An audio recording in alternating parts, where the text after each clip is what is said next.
Ore conmigo. Padre, gracias por esta mañana hermosa. Gracias por el privilegio de celebrar la Cena del Señor en este primer domingo del mes.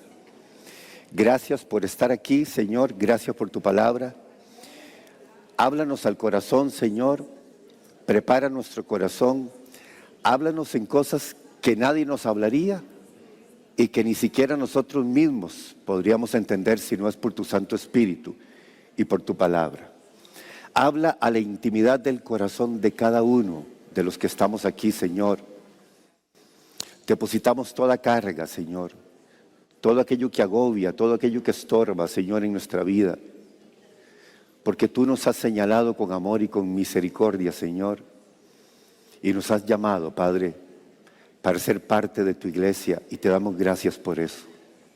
Derrama en esta mañana espíritu de sabiduría y de revelación, como dice Efesios 1:17, espíritu de sabiduría y de revelación en el conocimiento de tu verdad.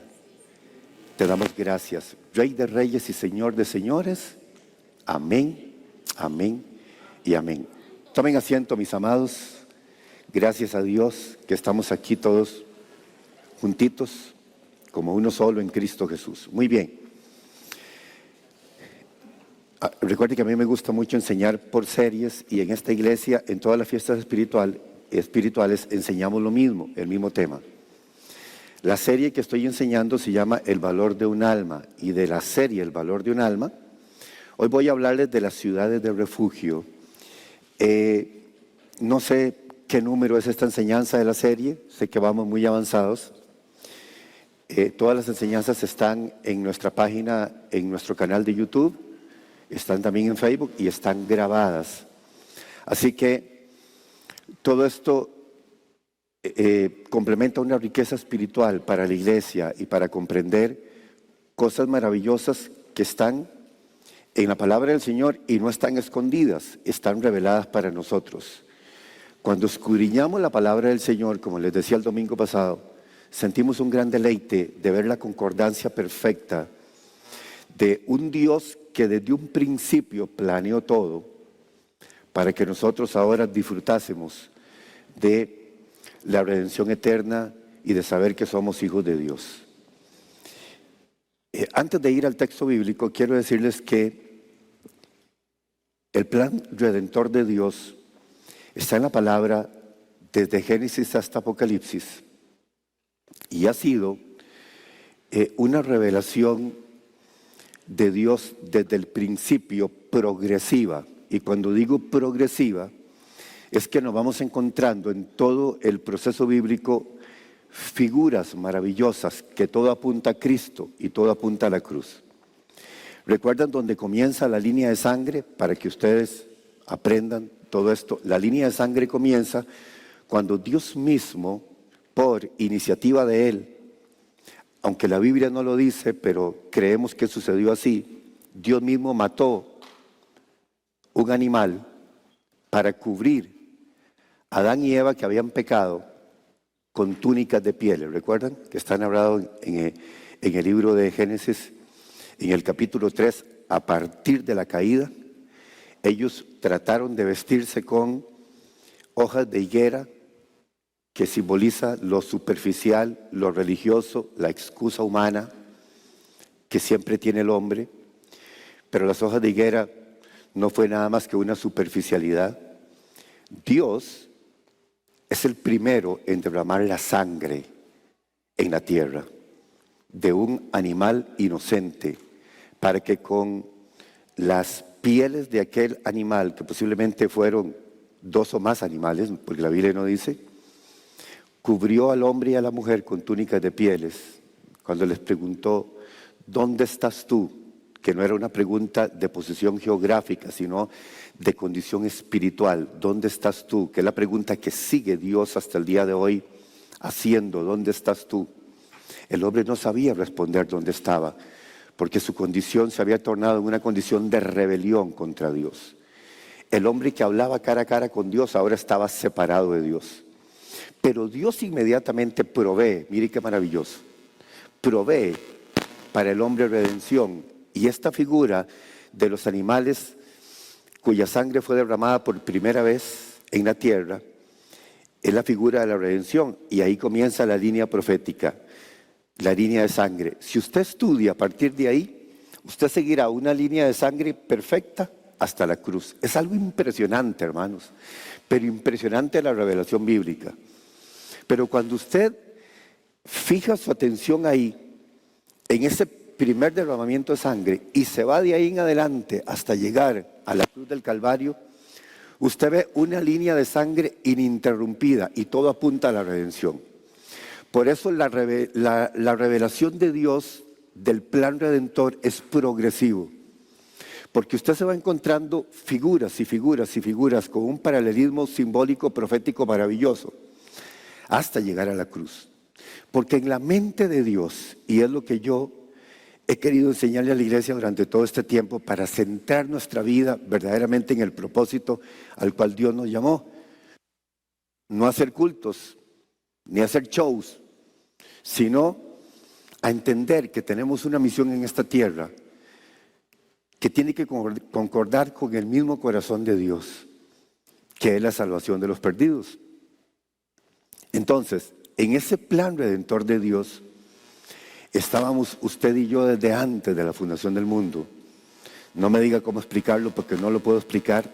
No encuentro palabras para poder explicar cómo Dios lo conoció a usted y a mí desde antes de la fundación del mundo. Pero eso sucedió porque la Biblia dice que Él nos conoció desde antes de la fundación del mundo. Y por eso estamos aquí, no por accidente. Es porque verdaderamente Dios nos ha andado buscando a todos nosotros. Te ha andado buscando a ti. Ha tenido misericordia de nosotros. Pudimos estar muertos ya. Nos pudo haber pasado algo en el camino. Pero Dios ha tenido cuidado y misericordia de nosotros, porque el anhelo de Dios es que ninguno se pierda, sino que todos procedan al arrepentimiento. Y el anhelo de Dios es que el que no le conoce, le conozca, y el que necesita reconciliarse con Dios y volver su corazón a Dios lo haga. Porque estamos en tiempos decisivos.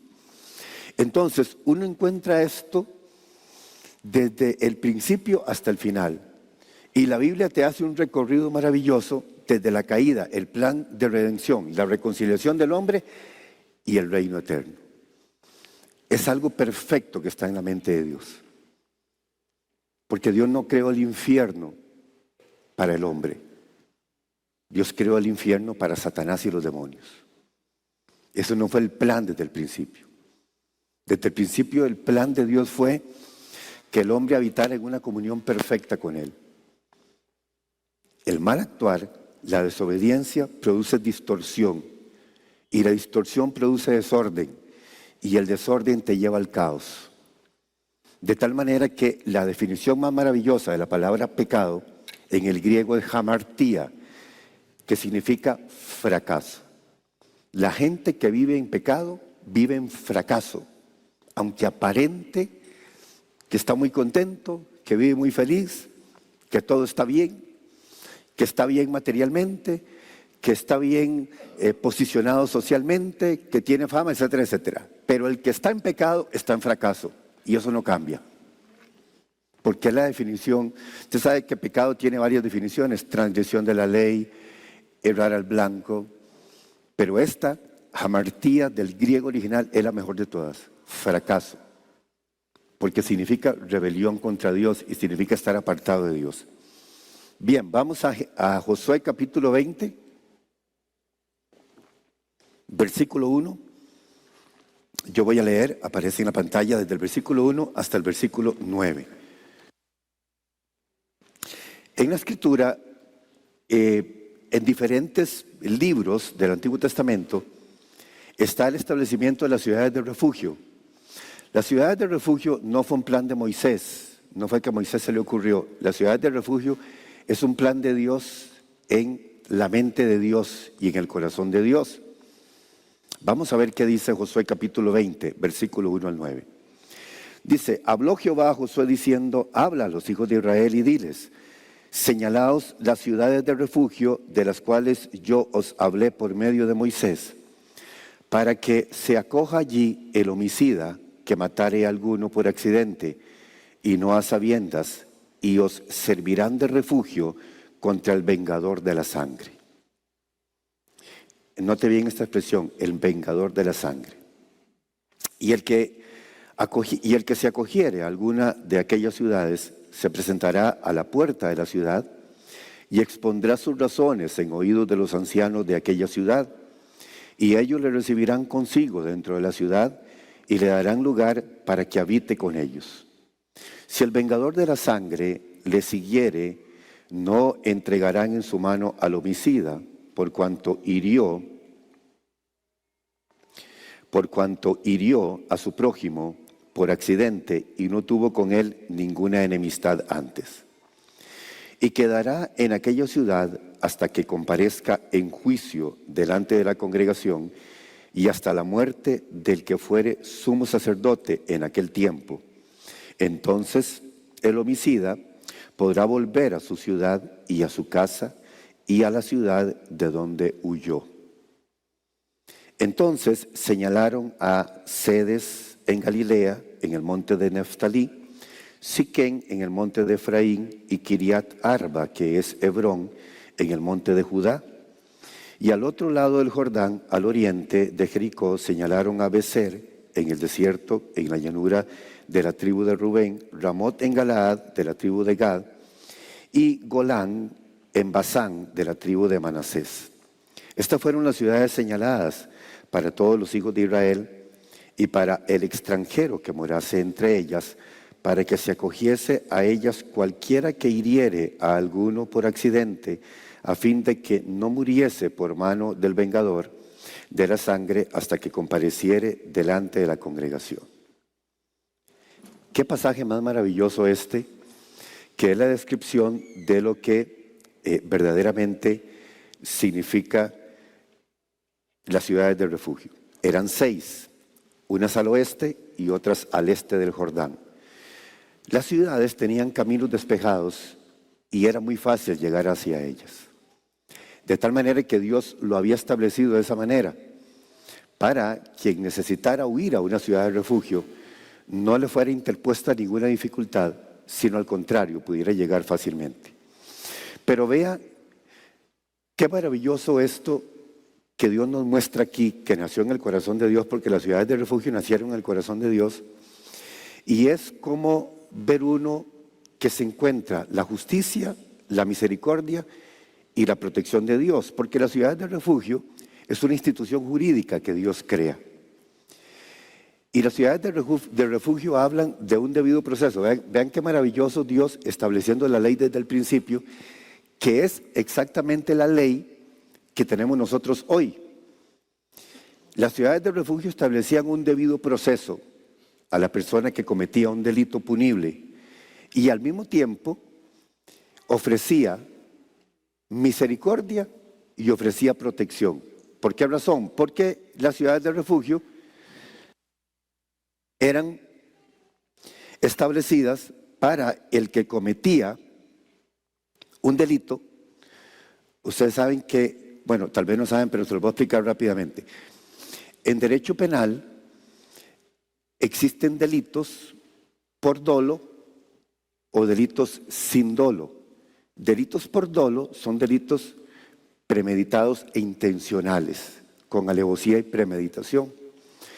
Por ejemplo, en homicidio existe el homicidio simple, existe el homicidio calificado, existe el homicidio culposo. Entonces, si el que cometió un delito de homicidio, si el homicidio no es un homicidio simple, ni es un homicidio calificado, o sea, no tiene premeditación, ni alevosía, ni hay intencionalidad, sino que es un homicidio culposo. Un homicidio culposo en el sistema penal es un homicidio que se comete sin intención.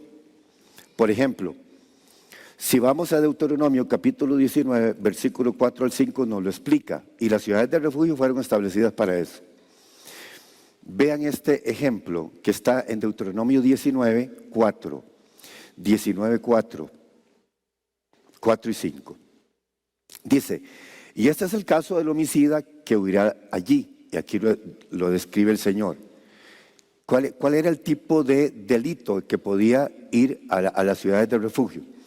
Dice, y este es el caso del homicida que huirá allí y vivirá.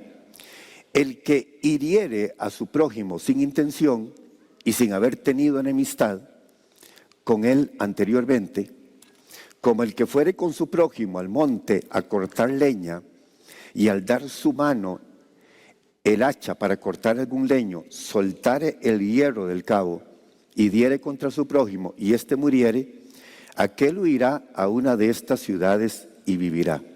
Entonces, aquí lo que Dios hace es distinguir un homicidio premeditado o intencional y la muerte accidental de una persona. Entonces, si era accidental, lo que hacía Dios mediante las ciudades de refugio era establecer entre el pueblo un lugar de protección. ¿Por qué razón? Porque en el mundo antiguo el derramar sangre significaba contaminación de la tierra. Entonces decían, si derramó sangre inocente y contaminó la tierra, esa persona también debe derramar su sangre. Entonces, el que cometía el delito era perseguido hasta que muriera también. Dios establece este instituto jurídico lleno de misericordia, lleno de amor y de protección. ¿Para qué? Para que aquella persona que cometía el homicidio accidentalmente estuviera protegido en la ciudad de refugio. No era que iba a ser libre de un juicio, sino que estuviera protegido en la ciudad de refugio hasta que el debido proceso se diera, si habían suficientes testigos que mostraran que la muerte había sido accidental. Esa persona permanecía ahí para ser protegido del vengador. Ahora vamos a estudiar la figura del vengador. El vengador era el pariente más cercano al familiar que había muerto. Y el vengador, la función del vengador era perseguir al homicida hasta que muriera. Pero entonces las ciudades de refugio se constituyeron en una protección para aquel que había dado muerte por accidente a aquella persona. Las ciudades de refugio eran entonces un lugar donde era llevado el que cometía un delito por accidente. Por ejemplo, traigámoslo a nuestro contexto. En nuestro contexto, por ejemplo, una persona va manejando el vehículo y lamentablemente se le atraviesa a alguien, lo atropella y la persona muere. No es un delito cometido con dolo o con intención, sino que en el momento que iba pasando el vehículo, lamentablemente una persona no se fijó, la persona se iba bajando del bus, cruzó la calle y en ese momento venía un carro y le atropelló. Ese se llama un homicidio culposo, según la referencia del Código Penal. Un homicidio culposo significa un homicidio que se cometió sin intención alguna. O sea, no había una mente premeditada en cometer aquello. Fue algo como fortuito, ¿verdad? Sucedió de pronto. Entonces, el sistema penal lo califica de muchas maneras y lo podría calificar como falta de atención, lo podría calificar como que la persona no debió de haber ido a esa velocidad, etcétera, etcétera. Pero al final es un delito que entra dentro de los parámetros de culposo. Ese tipo de persona, si fuera hoy, ese tipo de persona iría a una ciudad de refugio, mientras todo su proceso es llevado a cabo, porque vean que esta perfección de Dios desde el principio, o sea, nadie podía ser juzgado y condenado simplemente por un testigo, sino que tendría que haber muchos testigos y elementos de prueba contundentes para que una persona fuera verdaderamente condenada. Si no, aquella persona quedaba libre a partir de la muerte del sumo sacerdote. Y esta es otra figura de redención ahí, porque cuando el sumo sacerdote moría en la ciudad, la persona quedaba libre y podía salir de la ciudad y ya nada podía tocarlo y nada podía hacerle daño. Quedaba totalmente libre. El sumo sacerdote es figura de Cristo, ¿verdad? Que muere por nuestros pecados para hacernos libres. La única forma de que la persona fuera libre era con la muerte del sumo sacerdote. Si la persona se escapaba de la ciudad, entonces quedaba sin cobertura. Las ciudades de refugio representan el plan de salvación. Porque si la persona salía de la ciudad, quedaba sin cobertura y el vengador de la sangre tenía derecho de acabar con su vida. Es, por ejemplo, las cosas que suceden, digamos, a nivel de accidente, que alguien está trabajando y que por accidente sucedió algo y una persona lamentablemente murió. Para eso fueron establecidas las ciudades de refugio, que tienen una figura maravillosa en la palabra del Señor, que nosotros comprendemos porque hay varias cosas que Dios pretende con las ciudades de refugio, que es un plan en la mente de Dios de redención para nosotros. Pero vean la figura maravillosa que tiene. Por ejemplo, número 1, enseña que el ser humano necesita un refugio y que el refugio del ser humano no es un invento del hombre, es una provisión de Dios.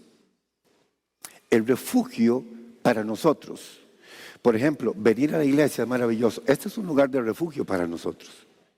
Usted viene aquí, yo sé que todos venimos con diferentes situaciones.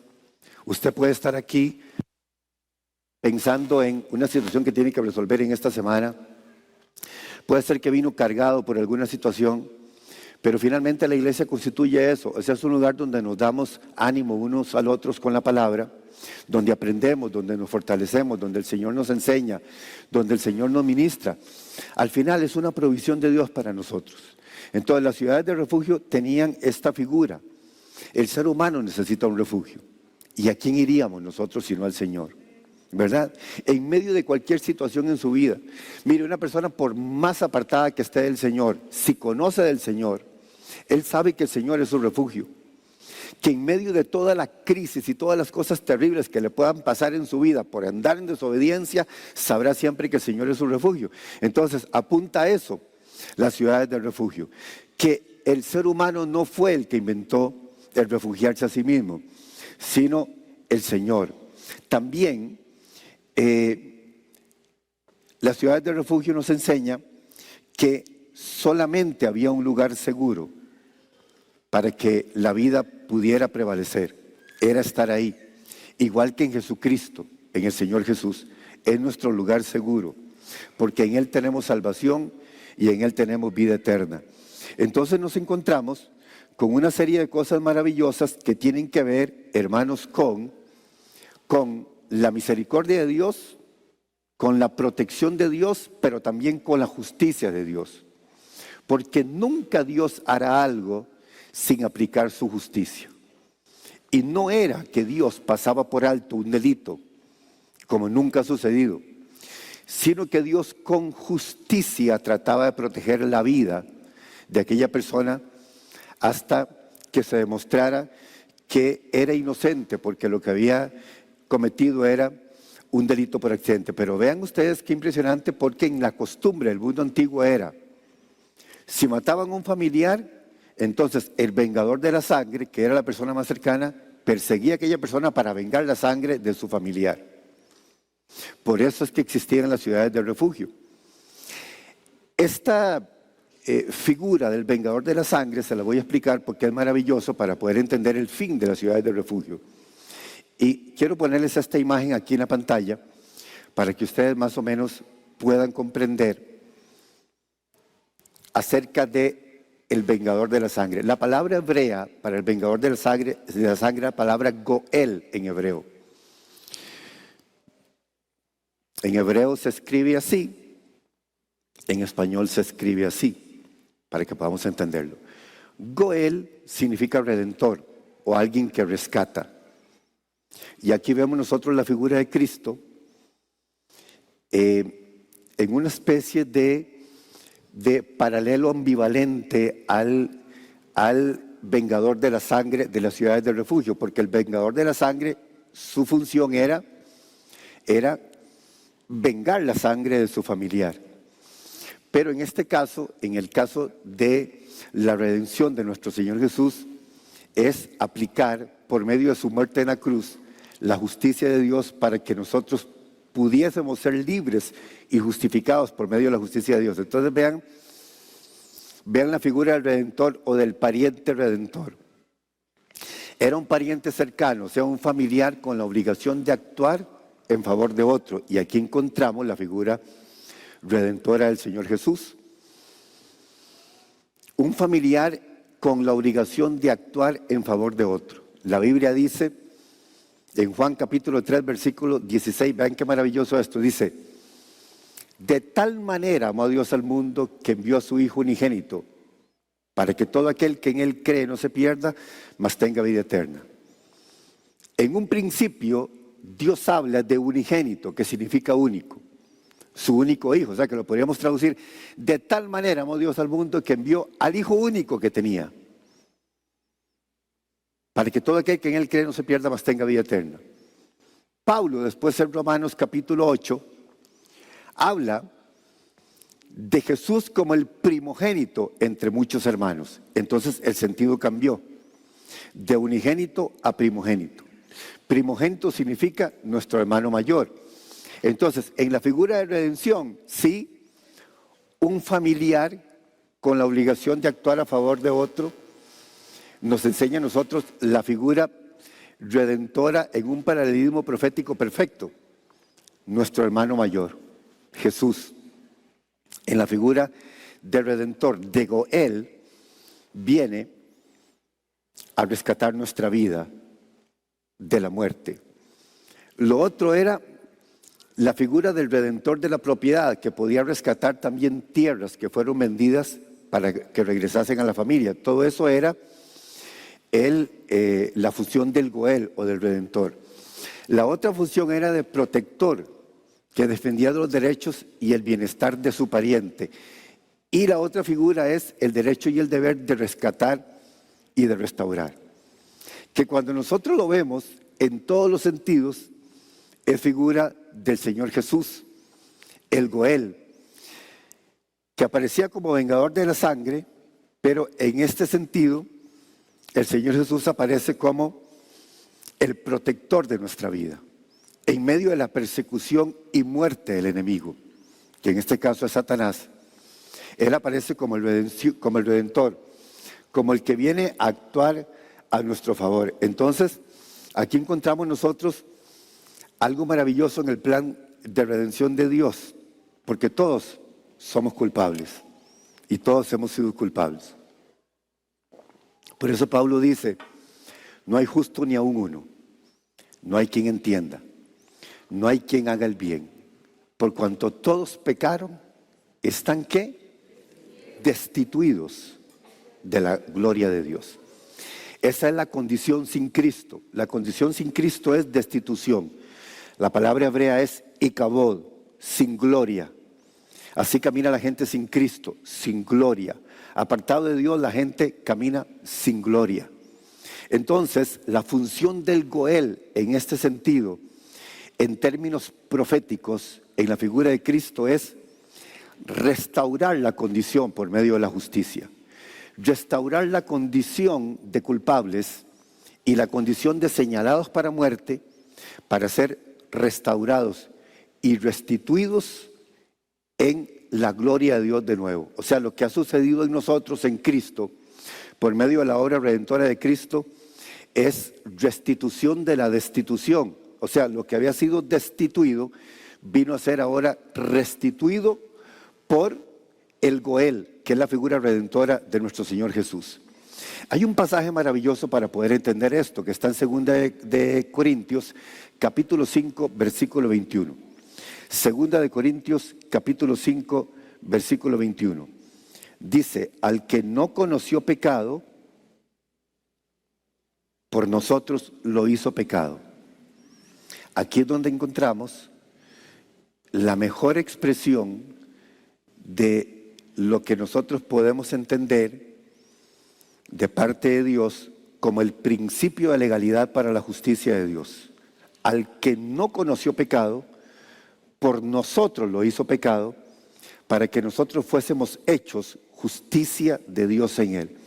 O sea que si quisiéramos entender todo lo que en la mente de Dios estaba con las ciudades de refugio, lo podríamos resumir en este versículo. Al que no conoció pecado, por nosotros lo hizo pecado, para que nosotros fuésemos hechos justicia de Dios en él. Vean qué pasaje más maravilloso. El principio de legalidad está en la expresión por nosotros lo hizo pecado. Y habla de sustitución. Alguien que toma nuestro lugar y que voluntariamente decide morir en nuestro lugar. Por nosotros lo hizo pecado. En todo aspecto, la cruz es el principio de legalidad de Dios para aplicar su justicia.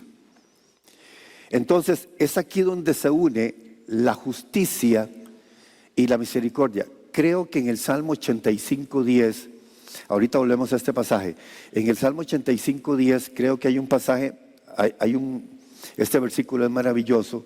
Vamos a ver si me lo pueden buscar aquí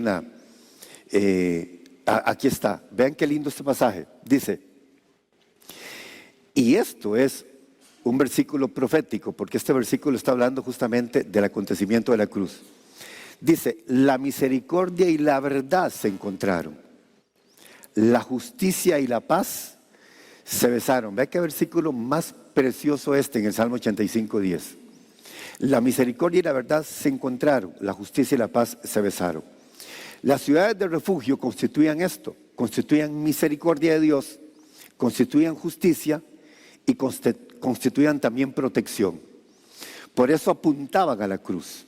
Y este versículo es un versículo que habla de la reconciliación de Dios, del hombre con Dios, porque el que ha estado en rebelión con Dios ha sido el hombre, por medio de la obra de la cruz. La misericordia y la verdad se encontraron, la justicia y la paz se besaron. Ahora vamos de nuevo a 2 de Corintios, capítulo 5, versículo 21. Al que no conoció pecado, hablando del Señor Jesús, el Goel, la figura en hebreo, el Goel, el Redentor, que en este caso no es el vengador de la sangre, es el protector, el que viene a actuar a nuestro favor. Al que no conoció pecado, hablando del Señor Jesús, por nosotros lo hizo pecado. Principio de legalidad y sustitución, por nosotros. Vean el inmenso amor de Dios para que usted tome en serio lo que Dios ha hecho en su vida. Por nosotros lo hizo pecado, para que nosotros fuésemos hechos justicia de Dios en Él. No podíamos haber sido hechos justicia de Dios en Él sin el principio de legalidad. Entendamos siempre esto. Dios siempre actúa bajo principios de legalidad. Dios nunca actúa por simple hechos o figuras antojadizas en la Biblia. Nunca encontraremos eso. Encontraremos siempre principio de legalidad. ¿Cuál fue el principio de legalidad para que seamos justicia? Que Jesús murió por nosotros en la cruz del Calvario. Entonces, si Satanás le reclamara a Dios, ¿y por qué usted salvó al hombre? Dios le dice, porque en la cruz del Calvario mi hijo murió en sustitución de todos. Ese es el principio de legalidad. El principio de legalidad, hablando en términos nuestros, en términos nuestros aquí en la tierra, un principio de legalidad es una fundamentación. ¿Qué significa una fundamentación? Que un juez, la única manera de poder pronunciar una sentencia es bajo un fundamento legal. Y ese fundamento legal se conoce como el principio de legalidad. Un juez no podría condenar a alguien sin un fundamento legal. Y si el fundamento legal no está claro, aunque la persona hubiese cometido el delito, si el fundamento legal no está claro y no es un fundamento bien expuesto por el juez, la persona, aunque fuera culpable, no es condenada. ¿Por qué razón? Porque hubo un error en el proceso. Ve, entonces es igual, o sea, todo esto nació en el corazón de Dios. Principio de legalidad, la cruz. ¿Para qué? Para que nosotros fuésemos hechos justicia de Dios en Él. Esto ha estado en el corazón de Dios desde el principio. ¿Recuerdan? En Génesis capítulo 3, versículo 15, y pondré enemistad entre ti y su simiente. ¿Recuerdan? Y pondré enemistad entre ti y la mujer, entre tu simiente y la simiente suya. Esta te herirá en la cabeza y tú la herirás en el calcañar. ¿Recuerdan que hemos explicado mucho este versículo? Que los teólogos le llaman el prototipo del evangelio o el evangelio miniatura, o la primera vez que Dios anuncia la redención del hombre y le habla a la serpiente tipo de Satanás y le dice, yo voy a poner enemistad. Esto se llama la guerra espiritual permanente, porque estamos en guerra contra las obras de las tinieblas. Recuerde esto. Y Pablo dice que nuestra lucha no es contra sangre ni carne. ¿Es contra qué? Contra principados, contra potestades, contra gobernadoras de las tinieblas de este siglo, contra huestes espirituales de maldad en las regiones celestes. ¿Recuerdan? Pero vean Génesis 3:15. Dios mismo es el que le declara la guerra a Satanás. Dios le dice, yo voy a poner enemistad entre ti y la mujer.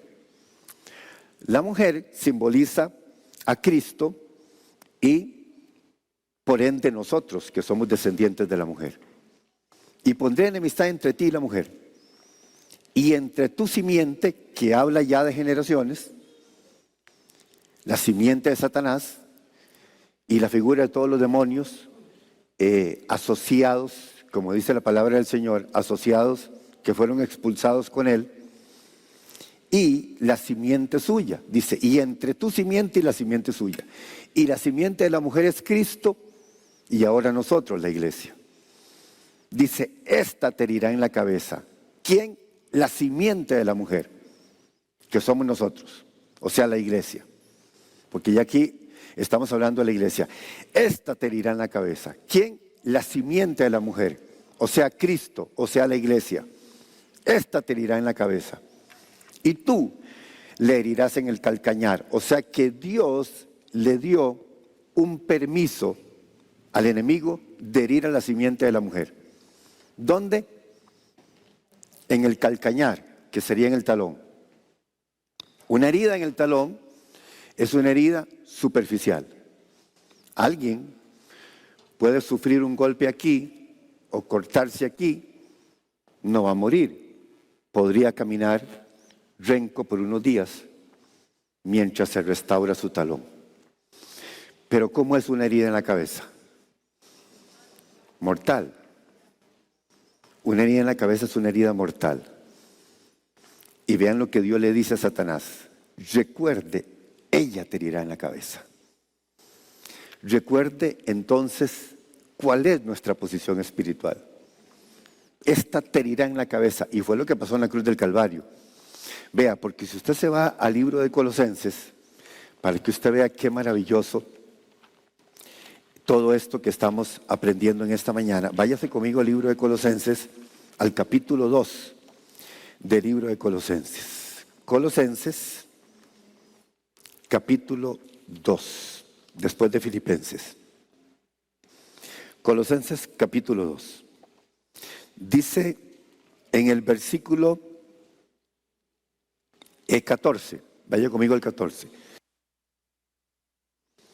Dice, anulando el acta de los decretos que había contra nosotros, que nos era contraria, quitándola de en medio y clavándola en la cruz. Está hablando del Goel, ven, de la figura del Redentor, del que vino en sustitución de nosotros. ¿Qué hizo? Anuló el acta de los decretos. ¿Cuál era el acta de los decretos?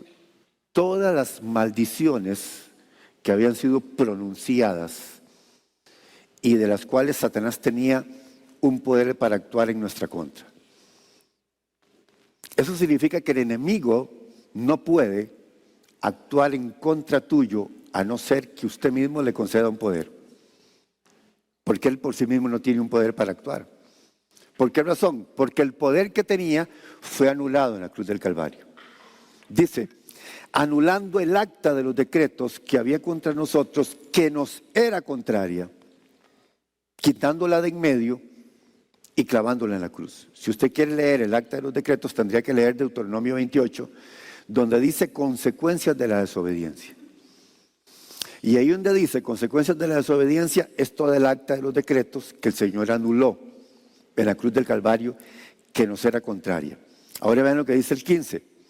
Dice, y despojando a los principados y potestades, los exhibió como públicamente, triunfando sobre ellos en la cruz. Dice la palabra del Señor. Estas dos cosas, la anulación del acta de los decretos que nos era contraria y la exhibición públicamente, porque en el griego original lo que el versículo 15 dice es que despojando a los demonios, los ridiculizó en público, triunfando sobre ellos en la cruz. Y esta expresión, ridiculizó en público, quiere decir, los desarmó totalmente, les quitó el poder y la potestad que tenía sobre nosotros y los ridiculizó y los dejó sin ningún poder para actuar en contra del ser humano cuando venimos a Cristo. Entonces, aquí es donde nosotros comprendemos Génesis 3:15. Esta te herirá en la cabeza y tú le herirás en el calcañar. ¿Cuál es la función de la iglesia? Herir a Satanás en la cabeza. O sea, es destructivo, es anulación, es poder de Dios. Mire, las pruebas que usted pasa, las luchas muchas veces, un proceso de enfermedad, una situación financiera, un problema emocional, un problema familiar, todo eso son heridas en el calcañar. Nada de eso te destruye. Nada de eso te deja tirado en el camino. Nada de eso te anula. Más bien eso te da victoria y te da poder. ¿Para qué? Para actuar y para levantar en el nombre de Cristo Jesús bandera y decir: Satanás, estás destruido, estás vencido, porque yo tengo el poder que me fue otorgado en la cruz del Calvario por medio de Jesucristo, el Goel, el Redentor. Bendito sea el nombre de Jesús. Nada, dígale que está a su lado, nada te puede destruir. Absolutamente nada. Porque somos más que vencedores en Cristo Jesús. Póngase de pie en esta mañana.